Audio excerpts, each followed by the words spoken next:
नमस्कार दोस्तों, टुक टुक दादी नानी की कहानी में आपका स्वागत है। आज की हमारी कहानी है साधु की पुत्री।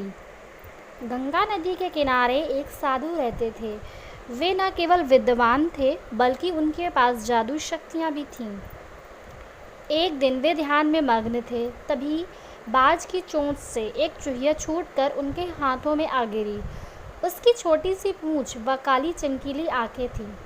उन्हें वह बहुत अच्छी लगी, पर घर ले जाने से पहले उन्होंने जादुई मंत्रों के प्रयोग से उसे एक लड़की में बदल दिया। वे उस लड़की को घर ले जाकर पत्नी से बोले, तुम हमेशा से संतान चाहती थी ना, तो लो, आज से यही हमारी पुत्री है। इसे पूरी देखभाल व स्नेह से पालो। साधु की पत्नी भी अपनी पुत्री को देख प्रसन्न हो उठी। वह उसे राजकुमारी की तरह पालने लगी। साल बीतते गए, नन्ही लड़की एक सुंदर युवती बन गई। जब वह 18 वर्ष की हुई तो साधु व उसकी पत्नी उसके लिए वर तलाशने लगे। साधु ने कहा, मेरी बिटिया का विवाह ऐसे व्यक्ति से होना चाहिए जो सबसे बड़ा हो। मेरे हिसाब से सूर्य ठीक रहेंगे। पत्नी ने भी हामी भरी। उन्होंने जादुई मंत्रों के प्रयोग से सूर्य को नीचे बुला लिया। उन्होंने उसे अपनी पुत्री से विवाह करने को कहा, पर पुत्री ने पहले ही ना कर दी।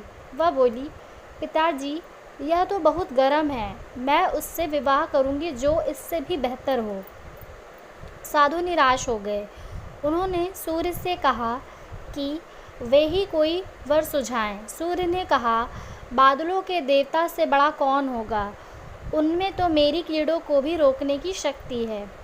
साधु ने बादलों को नीचे बुलाया व अपनी पुत्री के विवाह करने को कहा, पर इस बार फिर पुत्री ने मना कर दिया। वह बोली, ये तो कितना बदसूरत है, मैं इससे विवाह नहीं कर सकती।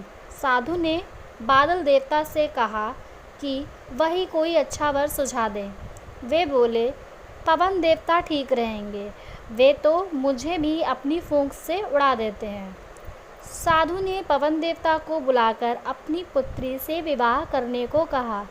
पुत्री ने फिर इनकार कर दिया। वह बोली, मैं इनसे शादी नहीं करूँगी। ये तो कहीं टिकते ही नहीं, हमेशा यहाँ वहाँ भागते रहते हैं। साधु ने पवन देव से पूछा, क्या मेरी पुत्री के लिए ऐसा वर हो सकता है जो आपसे भी बेहतर हो? पवन देव ने कहा कि पर्वत देव मजबूत व ऊंचे हैं, वे मेरा भी रास्ता रोक देते हैं। साधु ने पर्वत देवता से कहा कि वह उसकी पुत्री से विवाह कर लें।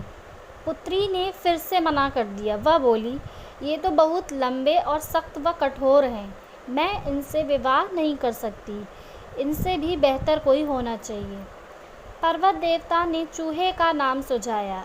वे बोले, माना मैं काफ़ी सख्त, मजबूत व ऊंचा हूँ, पर चूहे मुझ में भी आसानी से बिल बना सकते हैं। साधु ने चूहे को बुलाया। उसे देखते ही उसकी पुत्री खुशी से उछल पड़ी। हाँ पिताजी, यही तो है वह जिससे मैं शादी करना चाहती थी। साधु ने सोचा, इसे ही किस्मत कहते हैं। यह एक चूहिया थी और एक चूहे से ही विवाह करना इसके भाग्य में लिखा था। उन्होंने जादुई मंत्रों के प्रभाव से पुत्री को फिर से चूहिया बना दिया।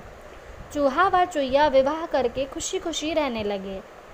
दोस्तों, इस कहानी से हमें यह शिक्षा मिलती है कि कोई भी अपने मूल स्वभाव को नहीं बदल सकता। ऐसी ही मज़ेदार कहानियाँ सुनने के लिए चैनल को लाइक और सब्सक्राइब करें। धन्यवाद।